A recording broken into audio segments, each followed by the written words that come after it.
All right, well, we're off on an interesting topic today, and I hope you are as excited by this as I was when I first learned this.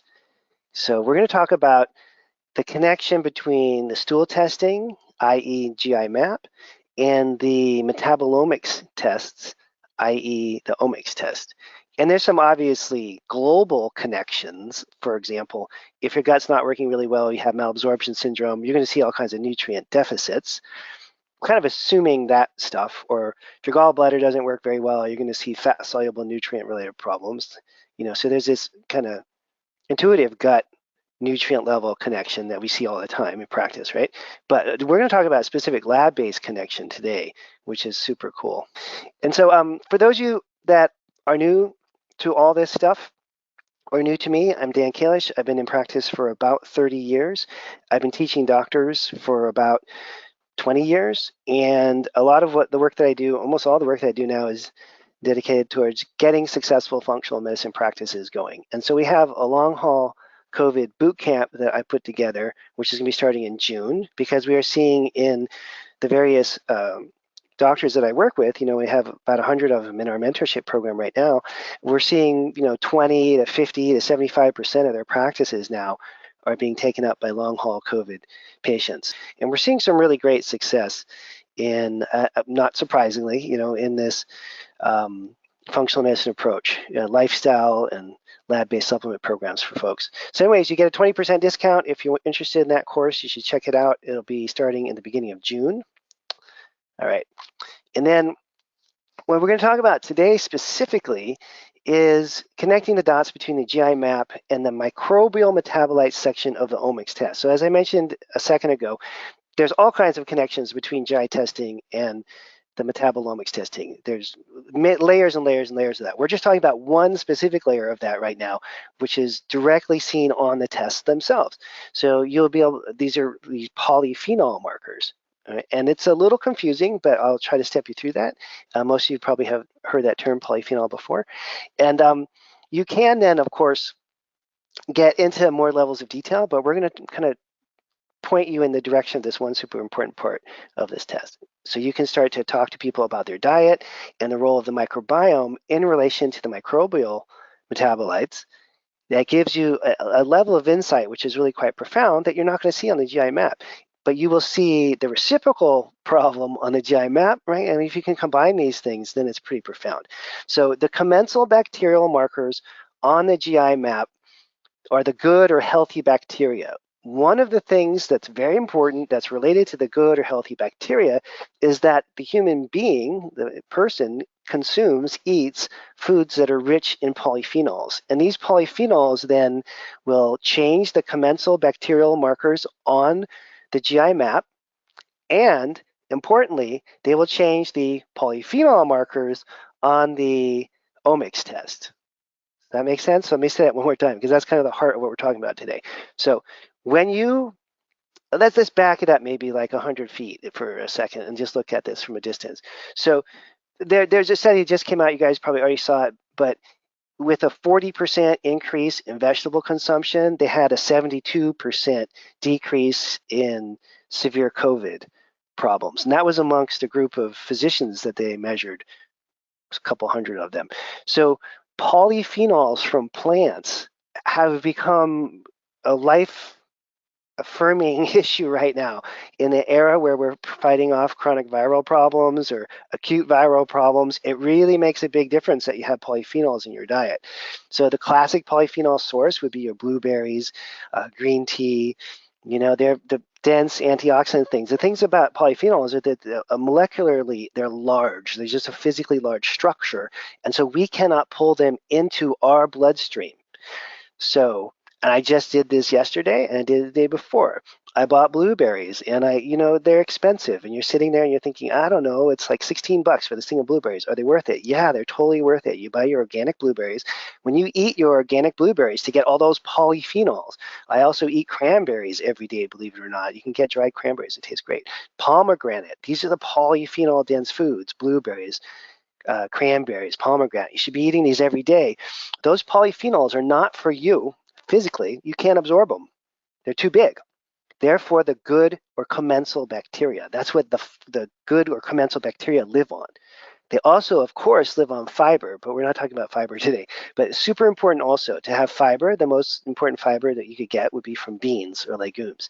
So the polyphenols from your cranberries and pomegranate and blueberries that you're eating every day that are these massively powerful anti-inflammatory compounds that can save your life, literally, if you get COVID, and that's been proven now. You can look at the research on that. Super important, just even for day-to-day, for any kind of inflammatory problem, any kind of health problem, cancer prevention, heart disease prevention, prevention of chronic gut-related issues. These commensal bacteria that live on the polyphenols will go away if you don't consume polyphenols for a few days. And you can't just like eat blueberries on Sunday, and then 3 months later, hope that your polyphenol levels are good. No, you got to eat polyphenols on a regular basis. And the good or commensal bacterial markers are going to respond to that. You'll see that on the labs. And the polyphenol markers on the OMX test are going to respond to that as well.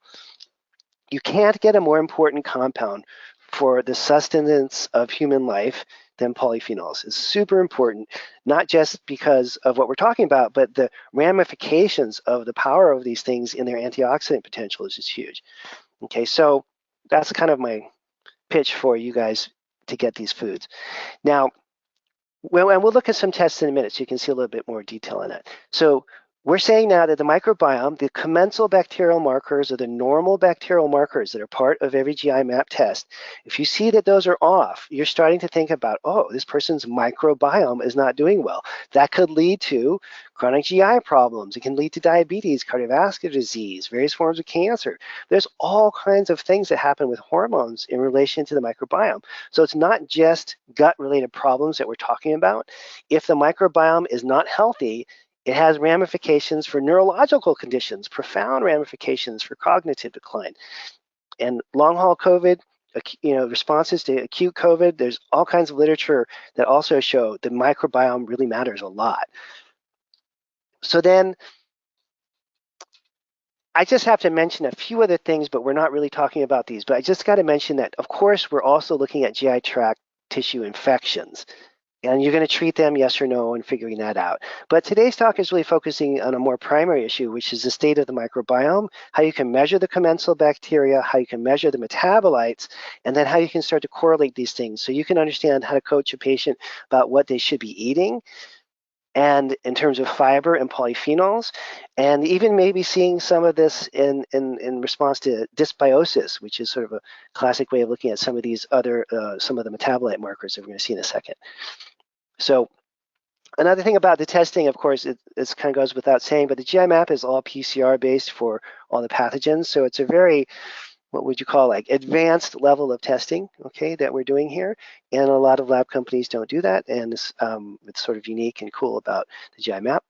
And then let's look at the background on here. So your gut bacteria, I just picked one example. There's literally thousands of these examples, and there's tens and tens of thousands of studies on this. You could go on forever and never read them all. But this is just a cool one because it's so graphic. Look at this. Here's the good gut bacteria, and they actually directly communicate with the inside of your body and actually end up impacting your T cells. They're directing and controlling your immune response, the good gut bacteria. They're directing and controlling your brain to a certain extent. They're certainly directing and controlling the rate at which you can build new neurons in the brain, right? When you eat good quality fiber and you get butyrate from that fiber, from the good bacteria, when that butyrate travels to your brain, it stimulates BDNF, brain-derived neurotrophic factor, that causes brain cells to grow. If you eat a bowl of lentil soup, it's literally going to turn into butyrate, which is going to hit your brain and tell your brain cells to grow and be healthy. That's like crazy town, okay? That's happening every time you eat either foods containing fiber, or then we'll talk a little bit more detail about the polyphenol ones too, okay? So they're basically, the way the microbiome sustains itself is by you eating the right things. And again, those $16 organic blueberries are not for you personally. They're your gift, your offering to your gut bacteria so they can grow. kind of makes you think about it a little differently.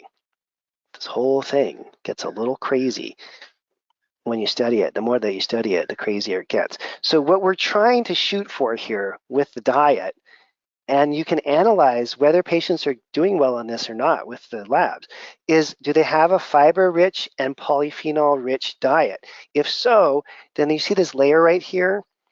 This mucosal or mucin layer is quite thick, and that protects the gut lining. That prevents the damage to the gut lining that we call leaky gut. That's the mucosal barrier of protection there. If you don't eat the right foods, then you're going to have a problem. And there's some specific bacteria that are very important. There's one called Akkermansia muciniphila, and it's responsible, mucin lover, it's responsible for the maintenance, and I think of it like the gardener, like it has this little lawnmower and it has its like, fertilizer and stuff to keep that mucin layer healthy and thick. That's one of the things that Akkermansia muciniphila does, and it responds heavily to dietary fiber. Okay, and if the mucin layer starts to shrink and your gut microbiome is not in good shape, then all kinds of bad things start to come in contact with your gut lining. You get leaky gut. That can lead to autoimmune problems and malabsorption issues, and you're often running in this world of chronic illness, and you just don't want people to go there. So the commensal bacterial markers are super, super important. I mean, some practitioners would probably argue they're the most important markers on the test because you want to be able to assess the microbiome. So now, we're just going to pause for a moment and have a quiz. This is the quiz, which is how many of you, or you can put your hands up, your virtual hand can go up if you want. How many of you order stool testing in your practices? And I probably almost everybody put their hands up. Everybody's done at least one of these, right? How many of you order stool tests for every new patient? Now, most of the hands are going down. Okay, so those of you that now are putting your hand down, we want you to start to feel a little bit guilty about that, a little bit like you're depriving your patients of something important. It's super important to run a stool test on every new patient. My primary teacher, Dr. Timmons, from 30 years ago, that's what he taught me. So I just grew up working with these naturopaths, and just what they did. They just tested the digestive function of every new patient, regardless of their problem. I want to pass that information on to you because it's one of the most important things I learned in my last 30 years. Never skip a GI test. You're going to always regret it if you do, if only so that you can see their microbiome, let alone all the infections. So then the next quiz question here is, how many are super comfortable interpreting the microbiome? None of us are, because it's complicated and it's really hard to understand. And it's just like, but I want to try to give you what I've called the 3 stages of GI dysfunction so you can make this simple. Okay, so stage 1 is there's something wrong with the GI microbiome. Stage 2 is there's something wrong with the organs or the immune system in the gut. Stage 3 is there's an infection. And we're talking today almost exclusively about this, what I call stage 1. So patients can have a microbiome imbalance, they can have organ dysfunction, they can have infections. Any of these things can be going on at the same time. But we're focusing on that first stage of dysfunction that happens typically in the earliest stages of problems, and in some ways can be the most important. Okay, and it can be triggered by the microbiome disruption, by bad diet, by food reactions or allergies, by stress, by sleep-related problems, not sleeping enough, toxic relationships, toxic chemicals, too much or too little exercise. Lots of things can mess up your microbiome, and that's the whole lifestyle stuff that we want to do. We're kind of focusing on diet today because of the lab markers, but of course you're coaching the person throughout all these other processes. Gosh, this happened the other day. It was, oh man, I can't remember now. I teach so many classes. It was last week in the mentorship, and it was a person that ran a GI test, and it came back perfect. And all the doctors and I are on this call. There's like 20 of us in this mentorship call, and we're all looking at this GI map, and it's like perfect. And I'm crying. I wasn't really crying, but I was thinking, wow, that's so cool. And then I'm like, what? So then I quizzed the doctor that was presenting the case, because in the mentorship class, doctors do all their labs, and then they send them in every week, and we review them together as a group. And so I said, well, what's going on with this patient? And the first thing she said was that this patient loves his job. I think he was like a music teacher or something like that, loves his job. This patient has a really great relationship with his wife. So patient was stressed, obviously, because of COVID. We're all a little stressed, but in a really great, loving relationship with his wife, had a really great job. And then the third thing that she said and I don't know which of these three things are the most important, is that he eats impeccably, just has an impeccable diet, all organic, mostly plant-based, eats a little meat when he wants to, but just really, really, really dialed in with the food, really, really great marriage, and enjoys his job and feels like he's contributing to the world by teaching kids music. That is a perfect microbiome. You don't see it very often because not that many people have great relationships, are doing the work that they are on this planet to do, and are eating really well all at the same time. So it's not just about coaching people about food. I just want to bring up the spiritual and emotional issues that overlay all this too. And that, if the person's in a really bad relationship, then you want to get them marriage counseling. And if the person's eating a really bad diet, then you want to make sure they get the health coaching so they can eat healthy food. And if they're in a career that's horrible, you should encourage them to try to figure out how to get into a better situation with their job. There's many patients I've worked with over the years who come back 5, 8 years later and say, Dr. Kalish, you encouraged me to go back to school. I got my graduate degree and now I'm a social worker. I'm like, wow.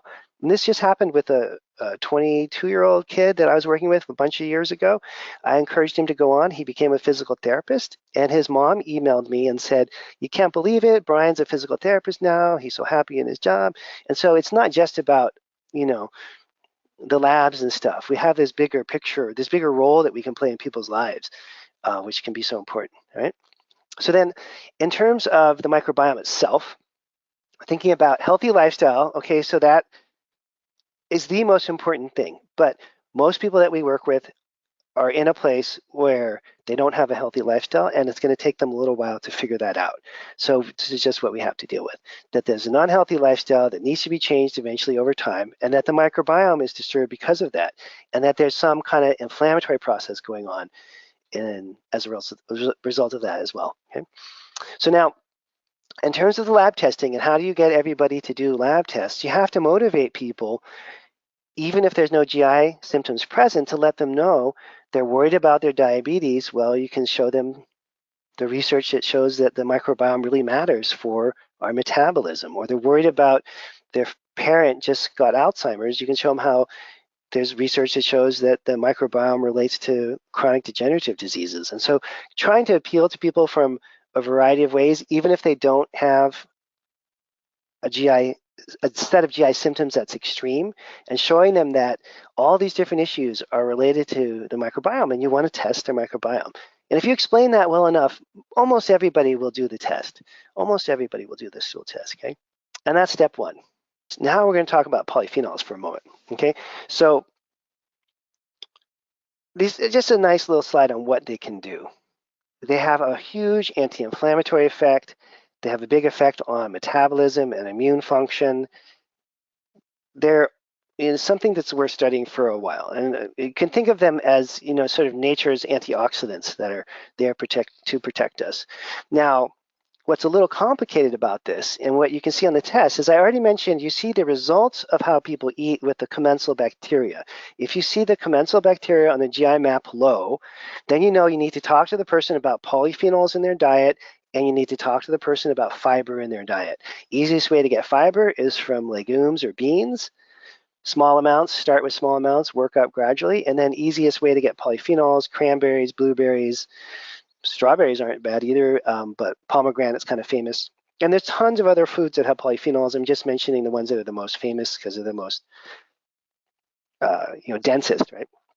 So you can say you consume this polyphenol-rich food, and then your body makes these polyphenolic metabolites, which we're about to look at on the OMX test. You are measuring these when you do an OMX test. You are measuring the polyphenol metabolites, which are a result of eating the polyphenol-rich food.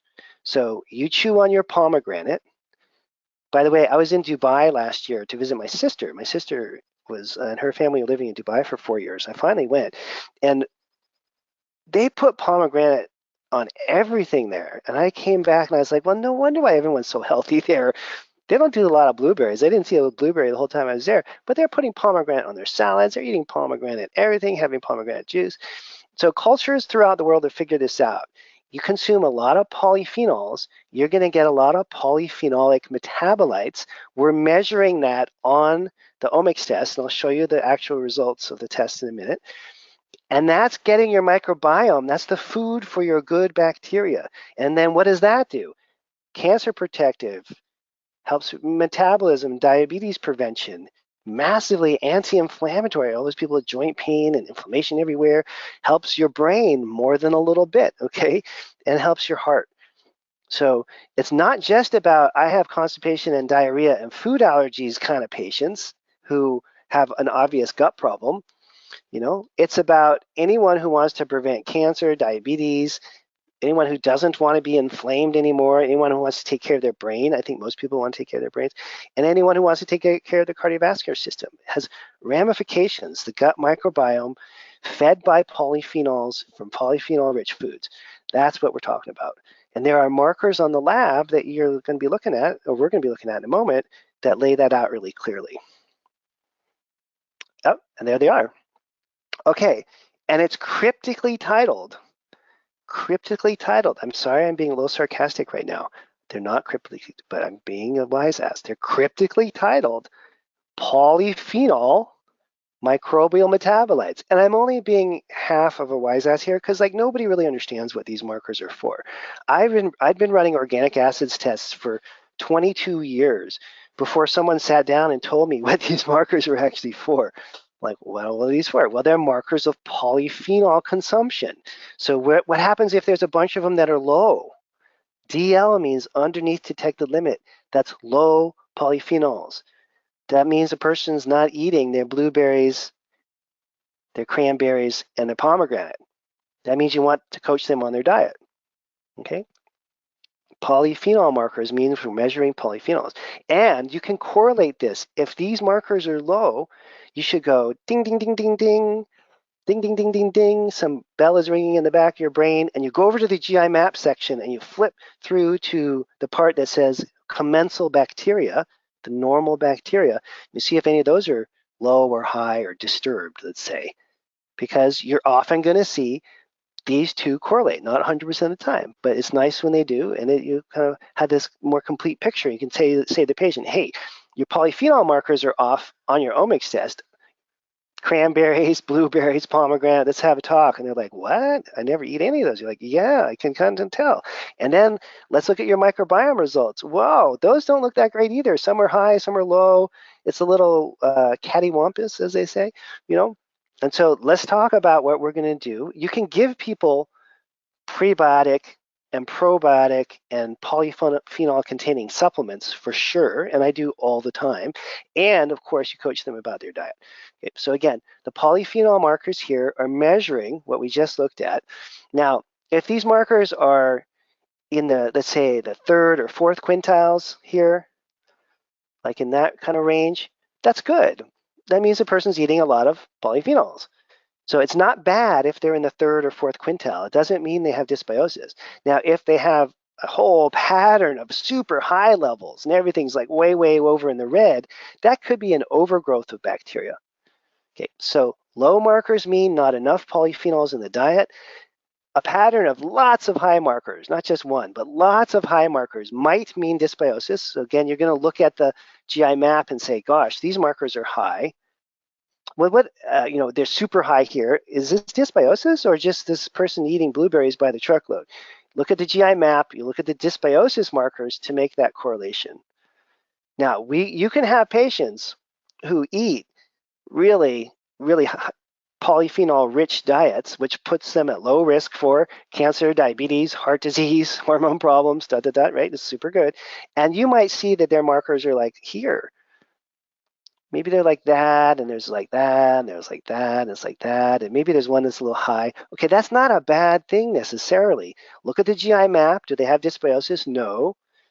Look at the commensal or normal bacterial markers. They look kind of okay. That could be just a really healthy person who's eating a lot of really healthy food.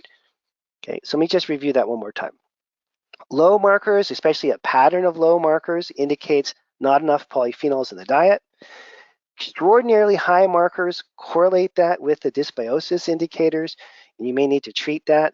I would never treat, if you just see these markers high, never treat until you run the GI map.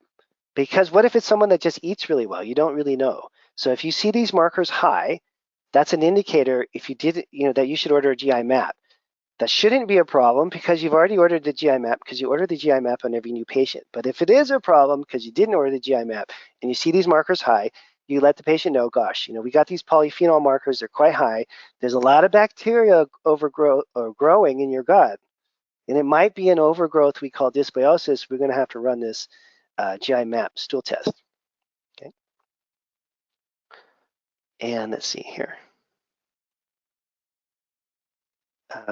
Here's another example. Here's a high one. Okay. So high markers, high levels of unfriendly intestinal bacterial microorganisms can interfere with digestion, etc. Low markers we just talked about. Lack of polyphenols, right? So treatments for the commensal bacteria, actually, and let's look at those for a second here. Sorry, I'm going to skip around. I'll come back, I promise. Here it is. So I just want to show you this section. Normal bacteria, normal bacterial flora. So this is kind of obvious, right? I mean, there's a couple that are low, that's one that's high. Now, if Akkermansia is high, you don't necessarily want to kill it or knock it down, right? These are the good guys. But it's certainly imbalanced, let's say, at least here. And there's some specific things you can do. If you see, I can just point out treatment-wise, like if lactobacillus is low, you can give a lactobacillus-containing probiotic. That seems obvious. If bifidobacterium is low, you could give a bifido-containing probiotic. If you want to go global and just fix this whole section, polyphenols and fiber. What kind of fiber? The fiber from beans. Have people start small amounts of beans first and taper up so they can get the fiber that these bacteria need to grow. And then the polyphenols, the obvious things that we just been talking about. In general, you don't want to kill the normal bacterial flora. You're going to save the killing part for when you see the dysbiosis markers high. So the dysbiosis markers high means that the potentially harmful bacteria are overgrowing. And in fact, one could argue that the dysbiosis problems are a result of the microbiome being imbalanced in the first place. So it depends on how high level you want to go. Like the doctors that are senior to me, the doctors that I work with that train me, who are all in their 70s and 80s, all look at it from this higher level perspective of it's actually the microbiome that's the problem, not the dysbiosis. Fix the microbiome, the dysbiosis goes away. I still like to treat and kill things. So if I see dysbiosis on a GI map, I'll treat it with an antimicrobial program. It's just faster and easier than waiting around for their microbiome to get all better, And so from a practical clinical standpoint, I think we can say both things. We can say, okay, yeah, the dysbiosis or the giardia or whatever it is maybe ultimately causing a problem because of the microbiome being disturbed, but I'm going to kill it anyways. And then get rid of the giardia, get rid of the dysbiosis, and then work on the microbiome balancing. I think that's a much faster, kind of more realistic way to do these things. Here's a nice list of polyphenols, okay, for your reference. And you can just Google polyphenols, they'll pop up. And you can buy supplements that are polyphenol rich, obviously. That's all the companies make them. That's not a problem. And then I just want to point out this one kind of special thing, because you should know this, is a benzoate and hippurate thing. Okay, so let me show you on the lab here. Because it's not really written down anywhere. And if you don't know this, you just don't know this. This is like super important. This shows up at least once a week in my practice. I see this, okay? At least once a week. Not every day, but at least once a week. And these are 2 polyphenol markers. You can see we're in the polyphenol section of the test. So you're thinking this is all about gut bacteria. But benzoate, look at this carefully, okay? Benzoate or benzoic acid and hippuric acid, you see where it says here glycine and then glycine? Okay, that's code word for the fact that these are related to the amino acid called glycine. And if benzoate is high, and if hippurate is not high, that is most often a glycine deficiency. So what happens in your liver is you get benzoic acid and your body breaks the benzoic acid into hippuric acid down. brings it down into hippuric acid, and it does that using glycine. So if the benzoic acid is being broken down into hippuric acid, then the benzoate might be a little high, the hippuric acid would be a little high, they'll be high together, okay? But if you see this huge discrepancy and the benzoic acid is super high and the hippuric acid is not, that's a glycine deficiency. And why is that so important? Well, glycine turns out to be important for detoxification. Glycine turns out to be important for protein synthesis. It's important for your gallbladder and making bile. I would say if I looked at my first 22 years of practice and said, and someone came up to me and said, okay, what was the thing that you missed the most frequently in those first 20 years of practice that you now, being kind of old with gray hair or no hair, you kind of get, like, wow, I get it now. I would probably put glycine in like the top 5.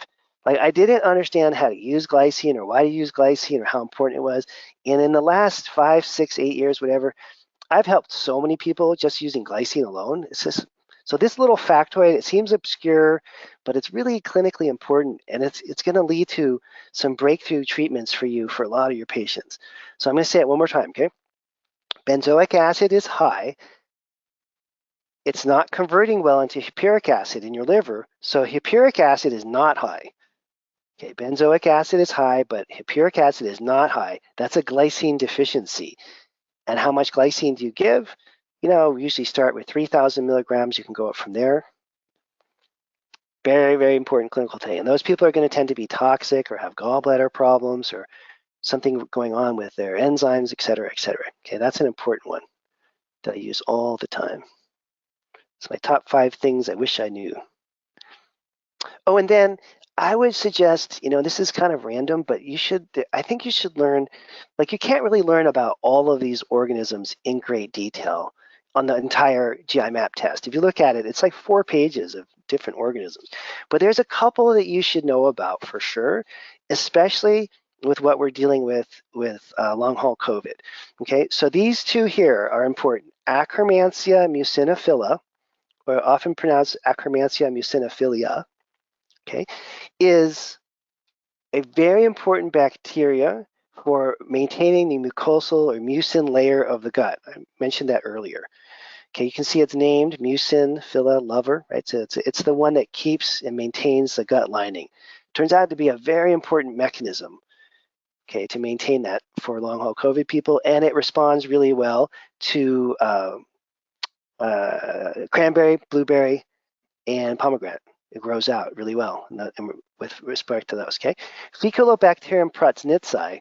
Faeculobacterium prausnitzii is one that has been studied as directly related to long haul COVID people, okay? And so you want good levels of Faeculobacterium prausnitzii in order to maintain a good microbiome, in order to maintain a good immune system, in order to help prevent all the negative effects of COVID. And there's tons of research on both these bugs, okay? Probably more research studies than you could ever read. So Faeculobacterium prausnitzii responds really well to fiber. Akkermansia responds really well to polyphenols. And in fact, they both respond really well to everything because these are interconnected. So in other words, when one of these commensal organisms starts to grow better, that stimulates the growth and improvement of the other organisms. So in general, you can't really separate them out and say, I'm just going to target this one organism. But, general ballparky things, Akkermansia is strongly related to polyphenols. Faeculobacterium prausnitzii strongly related to fiber. It's pretty hard to eat a polyphenol-rich diet that's not rich in fiber. I don't think you could do that anyway. So they're going to come together, right? Because the healthy foods all this stuff is sort of packaged together. But in the era of long-haul COVID, Akkermansia and Faeculobacterium prausnitzii are 2 organisms you should read a little bit about. I wouldn't obsess on it, but I'd spend an hour or 2 on each one so that when patients come in, if the markers are off, you have something to talk about, right? You have something intelligent to say. Okay, now here's another one, and we're just kind of remind here. We're focusing on the polyphenol markers here, and you can see, I don't know, this doesn't look that great. That's undetected, that's low, that's low. Our benzoic acid that we were just talking about, it's not high, it's undetectable. So now you're thinking, okay, well, 3 of these markers are low. This one's kind of okay. This one's kind of okay, but it looks like a pattern. They're skewed on the low side. Probably not enough polyphenols in the diet. And you talk to the person about what they're eating, and you're probably going to see some room for improvement on your blueberry, cranberry, pomegranate scale there. Okay, and then on the GI maps, so we talked about this part of the GI map, which is the normal or commensal bacteria. These are the good guys, but then here's their kind of evil twin, right? These are the dysbiotic bacteria. So now you will have some cases where you have these markers positive, opportunistic bacteria. Now these are the bad guys now. These are nothing good about these organisms. If these are high, it's not like you're eating a lot of vegetables and fruit kind of thing. If these are high, you're at risk for dysbiosis and some pretty serious health problems as a result of your gut not working well. Okay, so if there's dysbiosis present, it kind of implies that the microbiome a while ago got trashed. You couldn't have dysbiosis if the person has a perfectly healthy microbiome. So I say that again. That was my music teacher example. You cannot have dysbiosis that's causing symptoms if your microbiome is in really great shape. That those two can't coexist. So you can try to correct the microbiome, and over time you may correct the dysbiosis, or you can just do an antimicrobial program right off the bat and get rid of these bugs. Okay. And again, so you don't get too psyched out about this, when you see high polyphenol markers, it may be an indicator that there's dysbiosis present. So this one is high. That just raises the question that dysbiosis may be present. And the way you rule it in or rule it out is with a GI map. So I said this already, but I'm gonna say it again. I would never treat polyphenol markers that are high unless you confirmed with a GI map that they have dysbiosis. Because what if it's like the music teacher and they're just eating their blueberries, cranberries, and pomegranate all the time? What if this test is a little on the high side, the OMX is a little on the high side with the polyphenol markers, but then the dysbiosis is not even there? What if that's the case? You don't want to treat something that's not there. So you got to validate or back up or make sure that the polyphenol markers are problematic by doing a stool test, and you can kind of correlate the two. That's super important. Now, you can also have infections like H. pylori. This is probably my favorite infection. And in fact, I have whole lectures I do on H. pylori. And it's an exciting infection to treat. Once you get rid of it, it makes a huge difference for people. Okay. Now, my senior teachers would argue, Dan, you young whippersnapper, why do you treat H. pylori on every patient that you find H. pylori? And I would say, well, because people get better. And then my teacher would say, well, if you just corrected their microbiome, what would you think would happen? And then I would have to say, well, probably the H. pylori problem would go away. But it's really hard to correct the microbiome in someone who has H. pylori. So it's kind of a clinical shortcut to just, if you see H. pylori, treat it. It'll save you time. It'll save the patient time and money. You just kind of cut to the chase there. Now here's our other bugs that we're mentioning. I'll just mention their names one more time so you don't forget. Akkermansia muciniphila and Faecalibacterium prausnitzii. These are very timely now and ones that you should read a little bit about, get to know a little bit. And also it's nice, it gives you something to talk about, because when you see a high Akkermansia and the patient's like, what does that mean? You can say, well, let me just tell you a little bit about that particular bug. And if you see a low Faecalibacterium prausnitzii, you can say, oh gosh, oh, this doesn't look good. We have to start thinking about fiber and byproduct of fiber, butyrate. Okay, so when we eat fiber in our diets, Faecalibacterium prausnitzii becomes very happy. It's like, wow, finally, you ate some fiber. I'm going to grow for you now. And a result of eating fiber and Faecalibacterium prausnitzii levels normalizing is that the bacteria are making butyrate, the short chain fatty acid butyrate. So if your F. prausnitzii is low, you may have low butyrate. And butyrate is a compound which, when it travels to your brain, stimulates brain-derived neurotrophic factor, or BDNF.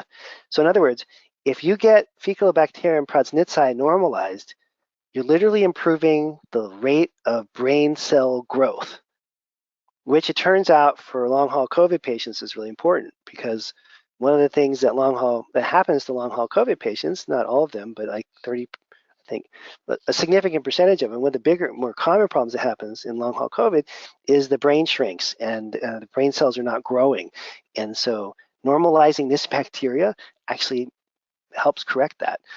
Okay, you can also use a supplement called butyrate, which is incredibly effective. But better to do it with food, or you can do both, butyrate and food. And then same with the Akkermansia, there's prebiotics and polyphenol supplements you can use, and food. I like to use the supplements for the first 3 to 6 months, kind of give the person a boost and give them some time to figure out the food part. And I'm just thinking about the questions that always come up. And there's so many of these questions that are repetitive.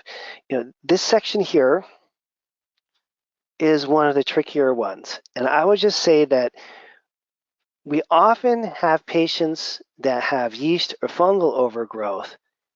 That is one of the biggest underlying problems for their entire life, And so if you ever do see yeast or fungal overgrowth, you'll see it on this particular portion of the GI map. You'll also see it, I don't know if I have that pulled up here or not, but it's on the OMX test as well. They check for yeast. Yeah, there it is right there. Look at that. All right. And they're not always going to correlate. See that? Fungal assessment, arabinitol. So if this marker is high, I have found it to be extremely accurate. If this marker is high, you can count on a yeast or fungal overgrowth. If this marker is high, you can count on a yeast or fungal overgrowth, and you should treat it 100% of the time. However, you may see the arabinitol high, and so you have a urinary metabolite that shows they have a fungal overgrowth of something we call candida, but the stool test may not find it. That happens a lot, and it's confusing to patients. So you just have to explain to them, if it's present on the urine test, you're going to treat it. Sometimes the stool test misses it. Okay, it's hard to find yeast on the stool. The reverse can be true as well. If you see a candida marker on the stool and it's normal on the OMX test, still treat it. Okay, so if you see a candida marker present on the stool, treat it. If you see it, no candida markers on the stool, but you run the OMX test, because now you're running the OMX and GI map on every new patient, because that's what you're doing, because you're smart, then if this marker is high, even though the stool may test normal, you're still going to want to treat. That's super important, because it happens pretty frequently. It's confusing. And just let patients know that's why you're doing the additional test, because one test can't capture all the information that you want to try to capture here. Let's see if we have any questions that came in. I'm just going to pause for a moment. Dr. Kalish, we do have a couple of questions that have come up.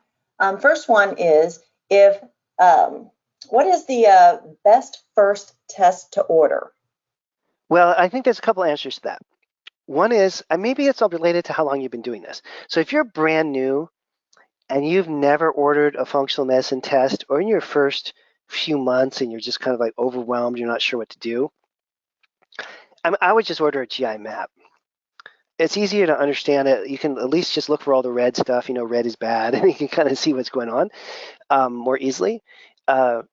If you're at a point where you really want to make functional medicine your clinical approach, and you want to have comprehensive evaluations for all your new patients, then I would just order them as a suite of tests. In other words, I would say, what's the first test? The GI map OMX, and then patients look at it. What's that? Oh, it's a GI map and an OMX test, but they're done together. And just tell the patient, it's like all one test. It's stool, urine, samples, GI. We have to make up a name for this. GI map OMX. Something like that, so that patients realize, oh, well, this doctor does a complete assessment of all these different things, and that's their new patient evaluation. But if you're brand new to this stuff and you're just doing your first few tests, do a GI map. Okay, next one. What supplements do you use to heal the microdome? The microbiome. Well, so I see there's 3 categories: prebiotics to get the good bacteria to grow, probiotics for obvious reasons, and then polyphenol-containing products. Butyrate, fiber, polyphenols, and then probiotics. That's probably the easiest way of looking at it. So the butyrate to help make up for the fact that you don't have enough of the good bacteria, right? So you have the short chain fatty acids, and then the fiber so that you can start to get the good bacteria to grow out, and then the polyphenols so you can start to get the good bacteria to grow out, and then the probiotics for obvious reasons, right? Next question. Should the glycine be taken on an empty stomach? What time of day is best to take it? And is it good for sleep? Yeah, so glycine also has a strong role to play with neurotransmission, and some people find it very relaxing. So you could take it before sleep. Usually it's around 3,000 milligrams a day. It was like a good starting dose. So you could do like 1,500 in the morning, 1,500 at night, something like that. And it's usually better absorbed, or considered to be better absorbed on an empty stomach. All righty, next one. If glycine is normal on amino acid testing and benzoate is high and hippurate is low, would you still supplement glycine? Yeah, well, that's a deep question, isn't it? So there's two fundamental and in some ways completely independent reasons why you might want to use something like glycine or magnesium or vitamin C or progesterone for that matter. But let's stick with nutrients. So I think the easiest way to see this example, and I'll bring it back to glycine in a minute. I'm going to answer this question for a while because this is like a fundamental question that once you get the answer to this, it's going to completely change how you think about clinical nutrition. So if your lab test shows you're low in glycine, then obviously you have to take glycine just to be normal, just to have your proteins produced, just to have your bile produced, just to have your brain chemicals working. So if someone's actually outright deficient in a nutrient, that has to be addressed. It's like a DEFCON 10 supercritical, we must deal with it, many, many ramifications of being testing with low glycine levels. Okay, so that's one thing. And that's kind of obvious. Glycine's low or magnesium's low, you give it until the nutrient level is back to normal. But that's the least sophisticated way to deal with these kinds of tests. I'm not saying it's bad, it's just not that sophisticated. Okay, and you need to learn these things. Glycine low, give glycine. Magnesium low, give magnesium. Right? So that takes up, I don't know, it took up several years of my life to figure that out. But there's another higher level here, which is that you can use glycine for an intended physiological effect in someone who has normal glycine levels. All right? And so this is a great example. So let's say that the person has super high benzoic acid and super low hippuric acid. So you know they have a functional deficiency in glycine. They don't have enough glycine to function. They don't have enough glycine for their liver to function right. But then you look at the amino acid part and you're like, whoa, their glycine levels are normal. Almost by definition, that shows that there's a whole nother level of problem. It's not an outright or absolute glycine deficiency. It's what is often called a relative deficiency. So absolute deficiency, glycine low, give glycine, patient better. A relative deficiency, glycine levels could be normal, low, could be anything, doesn't matter. There's a relative lack of glycine in the body to conduct a specific biochemical pathway, like converting benzoic acid to hippuric acid in your liver. So now you know right away there's a functional deficit in the liver. The liver's not working well. Even though there's enough glycine in the body, there's not enough glycine to make this system work. So then, in some ways, it's almost even more important to give that person glycine than the outright deficiency person, because this person's got enough glycine in their body, but they need more glycine than the average person in order to get these conversions to work. And again, almost by definition, that would be personalized nutrition. That would be evidence that there could be some genetic problem. This person has enough glycine floating around their body, but why can't they convert benzoic acid to hippuric acid? You start thinking, oh, there could be a SNP. So that would be a sign that there could be a genetic issue. So this individual's need for glycine is greater than the average person, which is why the glycine test shows normal, but you see the functional expression of it here. That's super important. I want to mention one other thing. You can forget about genetic stuff if that's too complicated. The magnesium example is better. if you have low magnesium on a lab, you have to give the person magnesium. That's kind of obvious. But what if they have normal magnesium levels, but they have migraine headaches? You might want to prescribe magnesium because it's a vasodilator and can relieve headaches.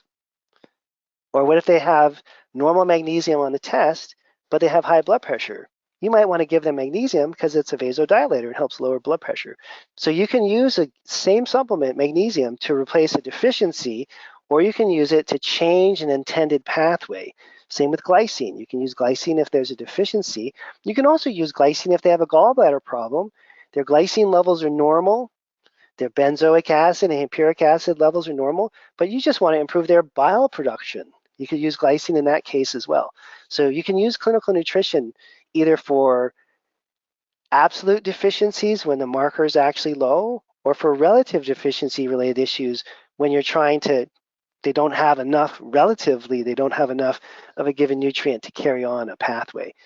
And that distinction is pretty important because we end up, you should be able to tell if the patient asks, you should be able to say, oh, we're giving you this because you're low in magnesium.